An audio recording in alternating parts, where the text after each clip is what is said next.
자, 오늘 함께 나눌 말씀은요, 성경 본문 요한복음 8장 31절에서 34절까지 말씀입니다. 요한복음 8장 31절부터 34절까지 말씀 우리 같이 함께 한 목소리로 봉독하겠습니다.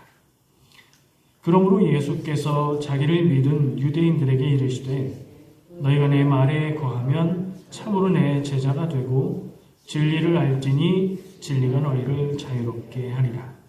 그들이 대답하되 우리가 아브라함의 자손이라 남의 종이 된 적이 없거늘 어찌하여 우리가 자유롭게 되리라 하느냐. 예수께서 대답하시되 진실로 진실로 너희에게 이르노니 죄를 범하는 자마다 죄의 종이라. 아멘.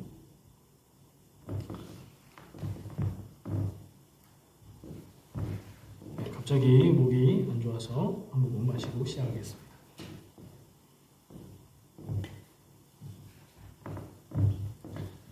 자, 오늘 읽은 본문 말씀 중에 우리가 익숙하게 들었고 말씀이 참 그럴듯하다, 은혜가 된다, 이런 구절 있으셨어요? 많이 들어본 말씀. 32절 말씀, 진리를 알지니 진리가 너희를 자유롭게 하리라. 아멘. 여러분, 진리 안에서 자유롭게 되시기를 축복합니다. 누가 하는 얘기죠? 요한복음이고 말씀의 상황을 보니까 그 31절에 예수님이 말씀하셨다고 나오잖아요. 예수님이 하시는 말씀이에요. 누구한테 얘기했죠? 31절에 또 나옵니다. 자기를 믿은 유대인들에게. 예수님이 자기를 믿은 유대인들에게 얘기하셨어요. 진리를 알지니 진리가 너희를 자유롭게 하리라. 이런 성경 말씀이 많습니다. 성경 암송으로 인기가 있는 말씀들이에요. 짧고 그 문장 자체가 아름다움이 있고 문장의 뜻하는 바도 의미가 있고 귀하게 느껴지고 거룩한 느낌을 주는 그런 말씀이에요. 근데 이 말씀에만 집중하면요, 지금 우리가 본문을 읽으면서 혹시 느끼셨는지 모르겠는데 32절에 나오는 진리를 알지니 진리가 너희를 자유롭게 하리라, 여기에만 집중하면 그 앞에 있는 말씀을 우리가 희미하게 읽었는데, 소리를 내기도 하고 눈으로 보기도 했는데 그 말씀은 접어놓고 진리, 자유 이 생각만 하게 될 수도 있어요. 문장을 한번 보세요. 31절부터 32절까지를 연결된 것으로 생각하고 읽어보면 앞에서 이렇게 설명하죠. 예수님이 자기를 믿은 유대인들에게 얘기하셨어요. 그 내용이 뭐냐? 너희가 내 말에 거하면 참으로 내 제자가 되고 진리를 알지니. 이어지는 말이에요. 내 제자가 되고 진리를 알아서 그 다음에 진리가 너희들을 자유롭게 할 것이다. 어떻게 하면요? 조건이 나와 있어요. 어떻게 해야 그게 돼요? 너희가 내 말에 거하면. 이 조건이 더 중요하지 않을까요? 말씀을 읽어볼 때 진리를 알고 진리가 자유롭게 한다. 이 말씀이 되게 좋은 말씀인데, 그리고 말씀 자체로도 맞는 말씀이고 아름다운 말씀인데, 그것만 생각해서는 이 요한복음이 전하고 있는 내용을 다 우리가 듣는 것이 아닐 수 있다는 얘기예요. 성경 말씀 읽다 보면 그런 말씀들이 많아요. 우리가 익숙하기 때문에, 그 문장 자체가 아름답고 주는 의미가 좋기 때문에 딱 한 구절만 따고 떼서 그걸 기억해요. 근데 쭉 통으로 쭉 읽어보다 보면 그 말씀이 더 의미 있고 빛나게 되기 위해서 더 중요한 말씀들이 옆에, 뒤에, 앞에 다른 데 있을 수도 있다는 얘기예요. 저는 오늘 말씀에서 이걸 발견했어요. 너희가 내 말에 거하면, 이걸 우리가 잊으면 안 되겠다. 진리를 알지니 진리가 너희를 자유롭게 하리라. 이 말씀은요, 제 기억에는 제가 감리교신학대학교 다닐 때 학교 어떤 건물인가에 써 있었던 글귀 같아요. 근데 잘 기억이 안 나서 검색해 보니까 못 찾겠어요. 근데 이제 비슷한 검색어를 넣어보니까 연세대학교 어느 건물인가에 이게 있다고 하더라고요. 그리고 세계적으로 유명한 대학들에서 이 말씀을 딱 이 32절 얘기만 걸어놓고 있대요. 왜 대학교에서 이 말씀을 걸어놓고 있을까? 그 학교가 기독교와 관련된 기독교 정신 위에 있는 학교인 경우들도 있는데 생각해 보세요. 32절 말씀만 보면 진리를 알지니 진리가 너희를 자유롭게 하리라. 신앙하고 관계없이도 얘기할 수 있는 얘기죠. 우리는 당연히 진리를 하나님의 말씀, 하나님의 진리, 복음의 진리라고 생각하지만 이 문장만 보면요. 진리를 알면 그 진리를 아는 것으로 우리가 자유하게 됩니다. 그것만으로도 말이 되잖아요. 그죠? 그래서 학문을 탐구하고 어떤 답을 구하고 그러는 대학에서 이 모토로 써놓을 만한 얘기다. 그런 생각이 들었어요. 예수님이 자기를 믿는 유대인들한테 요 얘기를 하시니까 이 자기를 믿는 유대인들 귀에 딱 걸리는 말씀이 있었어요. 그래서 그걸 가지고 예수님께 반문합니다. 우리가 종이 된 적이 없는데 왜 우리가 자유하게 될 거라고 말합니까? 우리 개역 개정 한글 성경의 번역은 이 부분의 문장의 끝을 이렇게 표현합니다. 어찌하여 우리가 자유롭게 되리라 하느냐? 불만 섞인 말투로 번역을 해놨어요. 정중하지도 않고. 이게 맞나 하는 생각이 들어요. 왜냐하면 31절에 보니까 예수님이 누구한테 말했대요? 자기를 믿은 유대인들. 예수님을 믿는 사람들이라면 예수님의 말씀을 듣고 긍정하고 혹은 의문이 있으면 공손하게 묻는 게 맞지 않나 하는 생각이 저한테 들었어요. 근데 개역개정 성경의 번역은 그렇지 않은 분위기를 문장으로 표현하고 있습니다. 근데 이게 굉장히 잘한 번역이에요. 내용을 계속 읽어보면 이 질문에 대해서 예수님이 답해 주세요. 그러면서 이 사람들에게 굉장히 이렇게 뭐라고 할까요? 예수님도 강한 어조로 얘기를 하세요.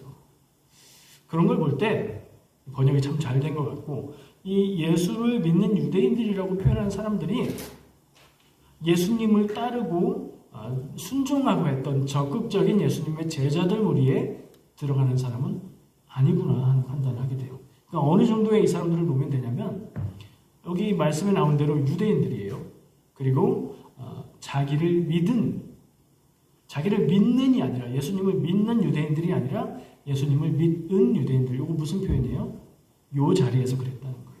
그러니까 이 성경의 이야기가 쭉 진행되면서 그 상황에서 예수님의 얘기와 말씀과 모습을 보면서 이 얘기가 맞는구나 해서 예수님의 말씀에 감동받고 은혜받고 동의하게 되고 그런 사람들이었다는 거예요. 근데 그 사람들의 결국은 어떻게 됐어요?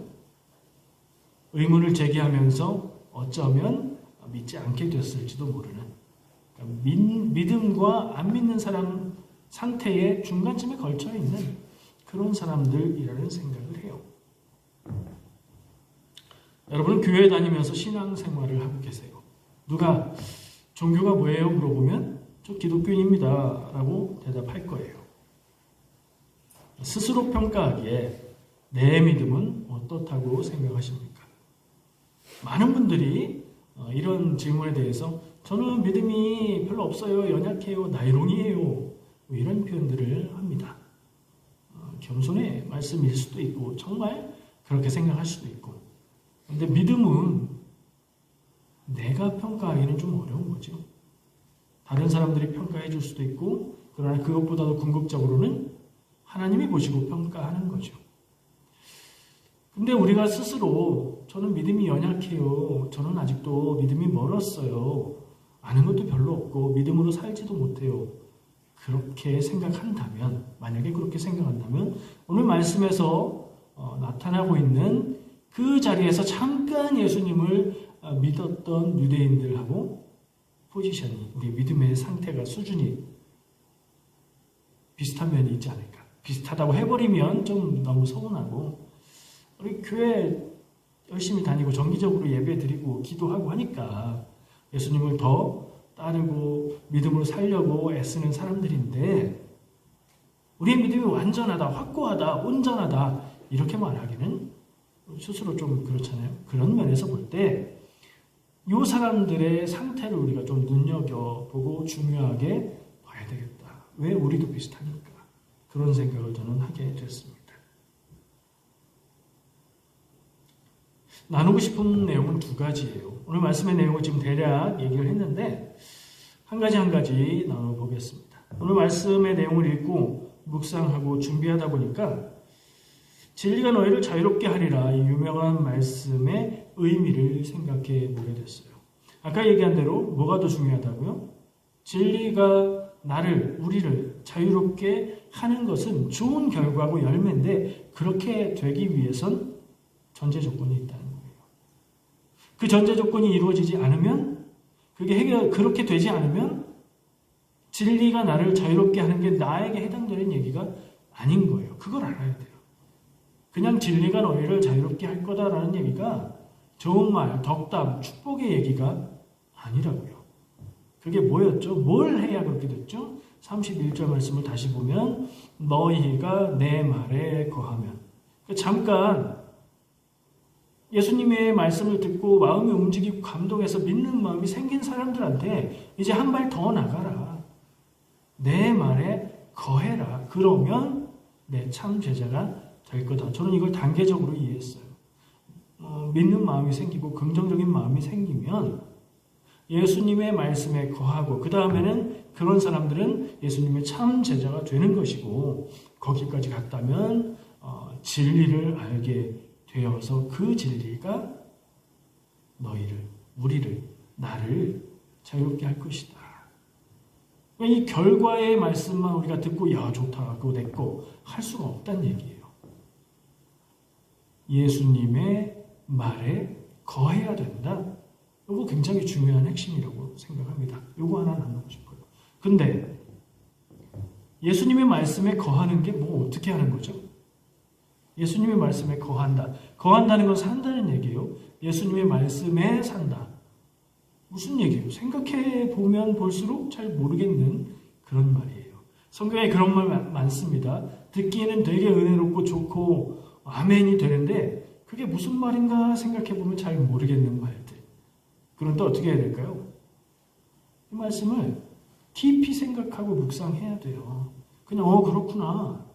내가 예수님의 말씀 안에 거해야지 라고 다짐한다고 해서 예수님의 말씀 안에 거한다는 게 뭔지가 적용이 안 됐는데 그렇게 할 수 있을까요? 아니죠. 여러분 어떻게 들리세요? 예수님 말씀에 거하고 계십니까? 그 질문이 정확하게 그걸 못 잡으면 대답도 안 나오잖아요. 그 부분을 좀 생각해 보게 됐어요. 원어를 좀 읽어보는 방법이 있어요. 우리가 보는 한글 성경은 번역된 거니까 원래 써진 말은 뭐였나 그걸 찾아볼 수 있어요.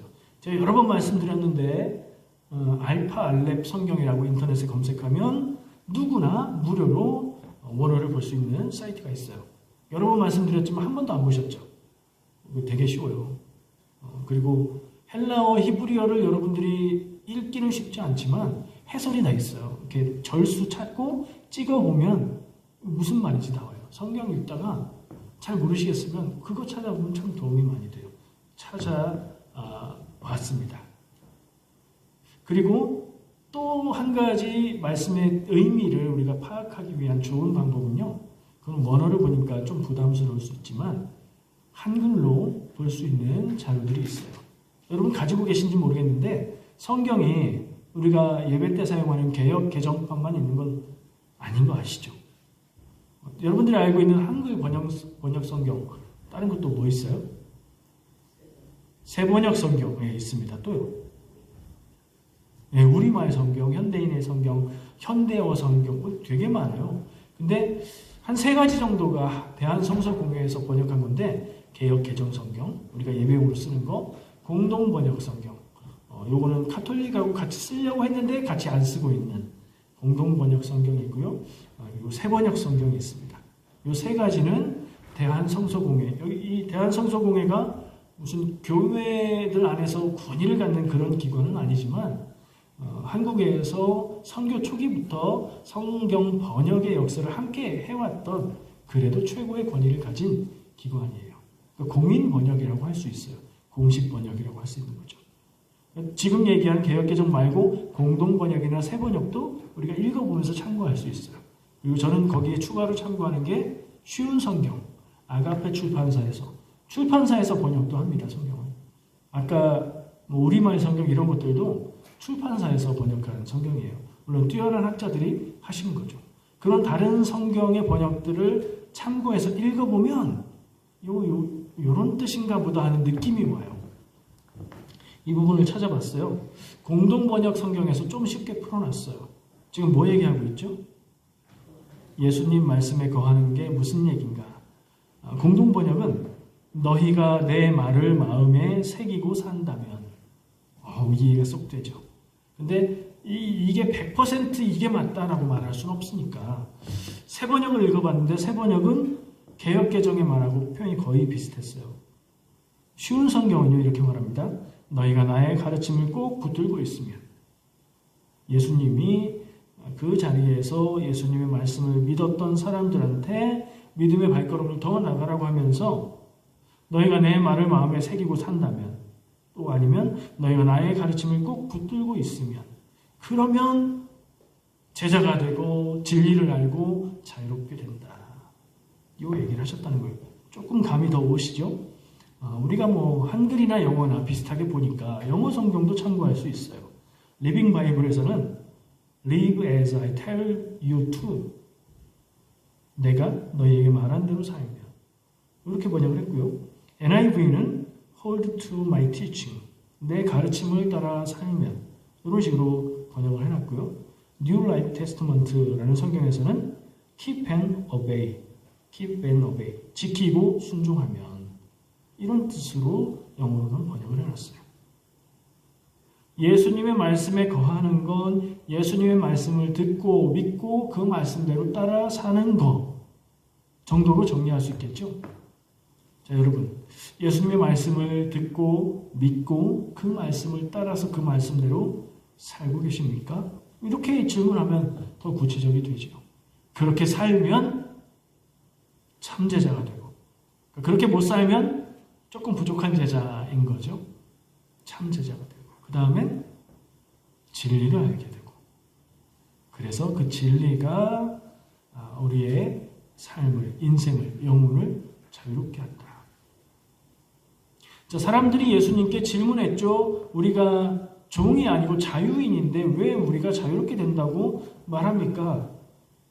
이거는 제 느낌에는 이 사람들이 자존심을 건드리는 얘기를 들어서 그 얘기가 귀에 딱 걸린 거예요.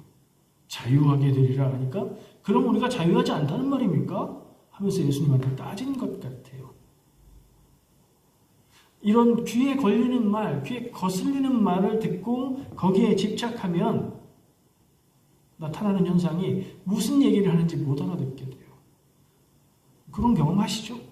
누군가와 대화할 때 저 사람이 내가 되게 싫어하는 표현을 썼어요? 그러면 그 사람이 진심이 무슨 말을 하는지는 상관없어요. 너 지금 이 말 했지? 나 되게 기분 나빠. 거기에 집착하게 돼요. 이 사람들이 그랬어요. 그러다 보니까 예수님의 말씀이 무슨 뜻인지 안 들려요. 예수님은 그래도 말씀을 주십니다. 뭐라고 말씀하시죠? 34절 말씀에 진실로 진실로 너희에게 이르노니 강조하시는 말씀이에요. 죄를 범하는 자마다 죄의 종이라. 너희가 종이냐 자유인이냐 그 얘기하는 게 아니라 죄를 짓는 사람은 죄의 종이 되는 거야. 진리를 알면 그 죄의 종인 상태에서 자유롭게 된다는 얘기야. 라고 얘기를 해주세요.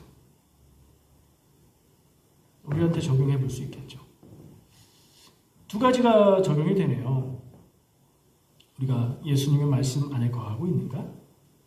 그래서 진리를 알아서 내가 자유로운가? 이 자유로운 건 내가 원하는 대로 할 수 있는가? 이 질문이 아니고 나의 영혼이 죄에 붙들려 매여서 더 나가지 못하는 상태에 있는가? 그렇지 않은가를 얘기하는 거죠.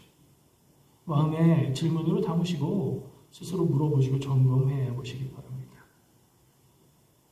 이게 제가 첫 번째 나누고 싶은 내용이었습니다.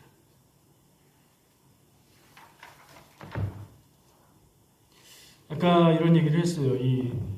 예수님을 믿은 유대인들에 대해서 예수님이 계속해서 말씀하시는데 그들의 질문도 마지막이 호의적이지 않은 듯한 느낌이었고, 예수님의 말씀을 보면 37절에 너희가 나를 죽이려고 한다.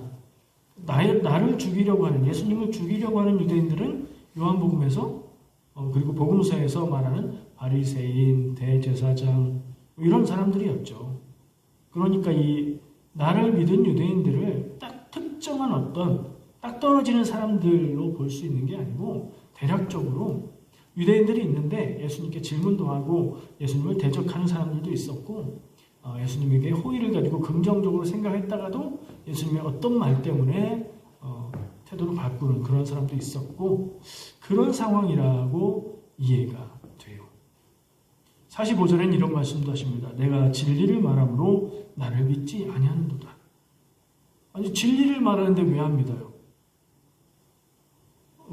이렇게 표현하면 이해가 될걸요? 맞는 말 하면 그 말을 수긍하고 듣습니까? 맞는 말. 다른 말로 바꿔볼까요? 바른 소리 하면은 기분 좋게 받아들입니까? 비판적인 얘기를 했을 때 그걸 수긍하고 받아들일 수 있는 사람은 많지 않아요. 자, 이 사람들이 예수님이 진리를 말하기 때문에 믿지 않는다는 건 이 사람들의 상태가 진리와 멀어져 있다는 얘기인 거죠.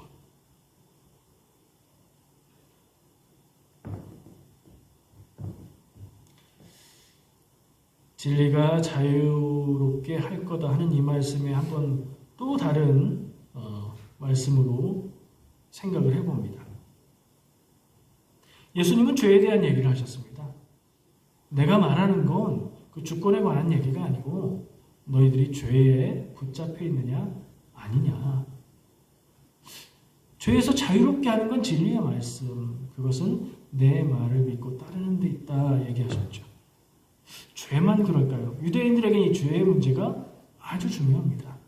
왜냐하면 옛날부터 하나님이 주신 율법에 따라서 율법을 지키지 않으면 그것도 죄, 내가 삶 가운데에 부정하게 되는 것, 그런 것들도 죄. 그래서 하나님이 주신 법에 따라서 제사하는 것, 제사를 통해서 정결하게 되고 깨끗하게 되고 죄 용서받고 죄 문제를 해결받고, 그러니까 유대인들의 관념 속에는 죄라는 부분이 아주 중요하고 크게 다가올 겁니다. 그래서 이 말씀이 중요한 것 같아요. 그래서 예수님이 대표적으로 죄의 문제를 종과 자유함으로 얘기하셨던 것 같아요. 우리는 어떤가 하는 생각을 해봅니다.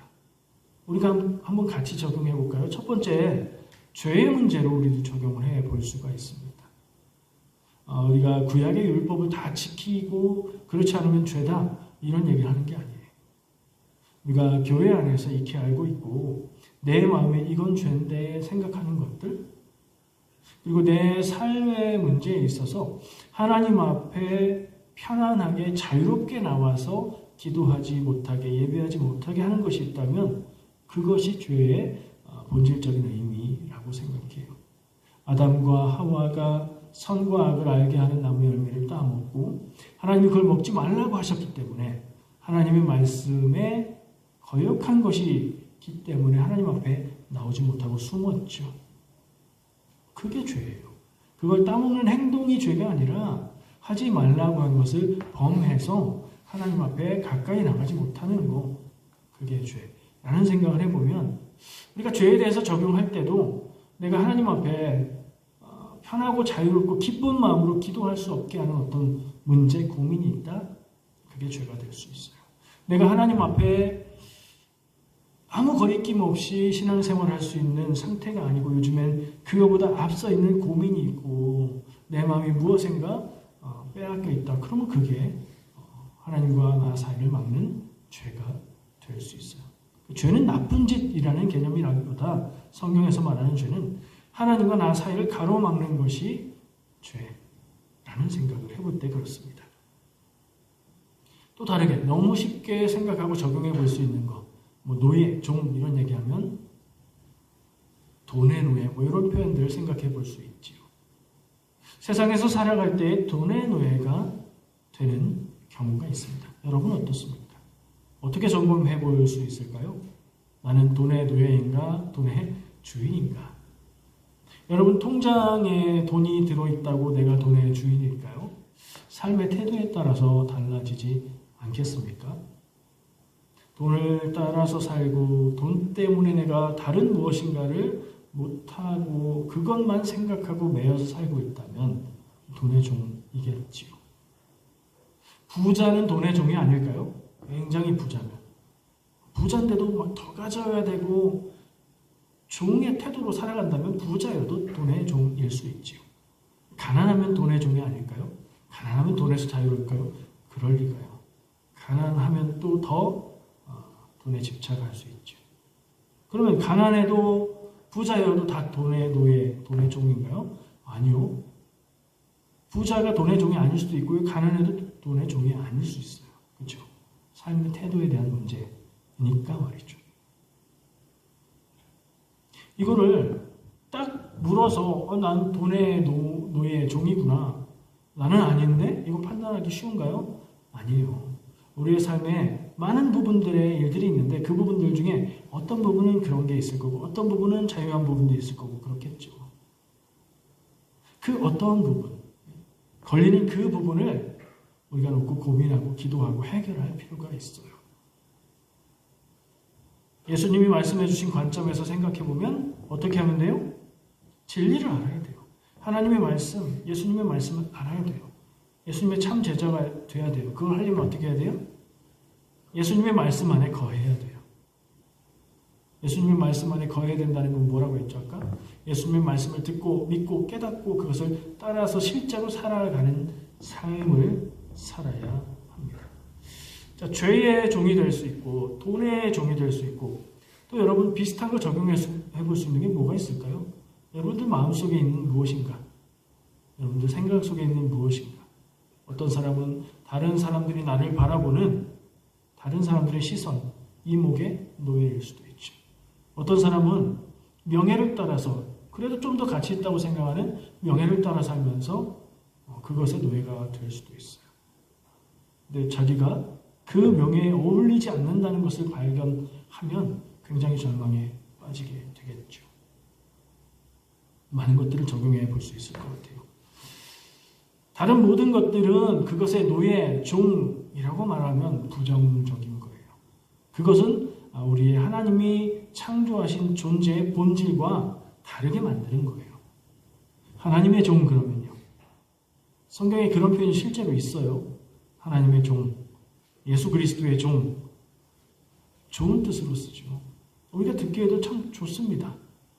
오직 하나님과 예수님의 말씀과 뜻 안에서 거기에 매여서 살아가는 종, 그 종이 오늘 말씀에 표현해 보면 자유롭게 된 사람, 자유한 사람이지 않을까요?